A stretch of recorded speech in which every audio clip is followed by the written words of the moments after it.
Alors, les tournées commerciales, est-ce que c'est vraiment une perte de temps et d'argent?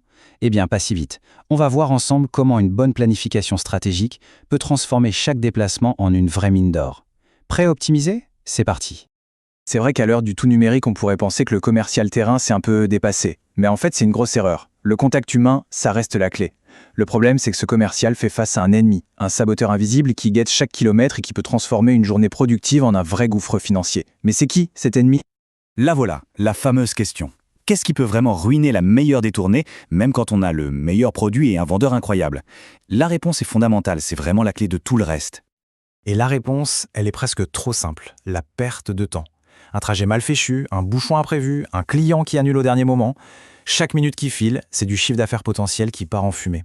C'est vraiment l'ennemi public numéro 1 de la rentabilité. Bon, alors comment on fait pour combattre cet énorme chronophage? L'arme secrète, ce n'est pas un GPS dernier cri, non, c'est une préparation au millimètre. Le succès d'une tournée, en fait, il se joue bien avant de mettre le contact. Tout est dans la préparation. Le point de départ, la fondation de tout, c'est une base de données clients impeccable. Pourquoi c'est si important? Parce que sans des données qui sont fiables et bien organisées, c'est comme naviguer à vue. Le but, ce n'est pas de visiter n'importe qui, c'est de visiter les bonnes personnes. Une bonne base de données, c'est un peu comme un tamis pour trouver des pépites d'or. Une fois qu'on a nos cibles, chaque visite potentielle doit passer un petit test tout simple. On pèse le pour et le contre, d'un côté ce que le client pourrait rapporter, et de l'autre ce que la visite va nous coûter. C'est une simple équation de rentabilité. Si le jeu n'envoie pas la chandelle, on passe. Chaque kilomètre doit être un investissement, pas une simple dépense. Ok, donc maintenant on sait qui visiter. La question suivante, c'est comment? Comment on organise ce balai de rendez-vous pour être le plus efficace possible? C'est là que l'art de la planification d'itinéraire entre en jeu. On va commencer par la méthode la plus connue, la tournée Marguerite. Il faut s'imaginer une fleur, tout simplement.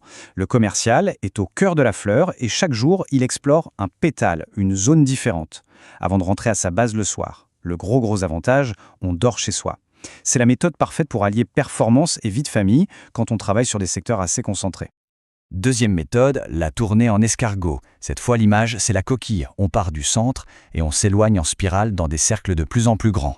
L'inconvénient, bien sûr, c'est qu'on ne rentre pas à la maison tous les soirs. C'est une approche pour les marathoniens de la route, parfaite pour couvrir un territoire de façon méthodique sur plusieurs jours.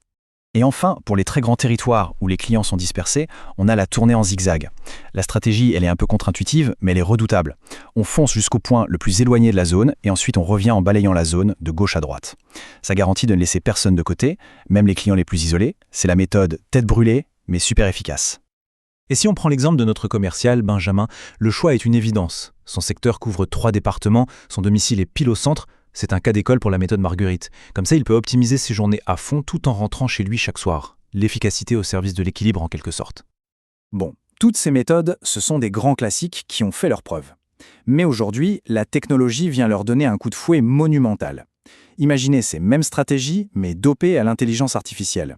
Les outils digitaux ne remplacent pas le commercial, non, ils deviennent son copilote. Le changement est juste radical. D'un côté, on a la vieille école, la carte en papier, les plans gravés dans le marbre. De l'autre, on a le présent, des itinéraires qui sont vivants, qui s'adaptent à la seconde. On ne subit plus les imprévus, on les anticipe. C'est un vrai changement de mentalité. Imaginez le scénario catastrophe. Le plus gros rendez-vous de la journée est annulé, 30 minutes avant.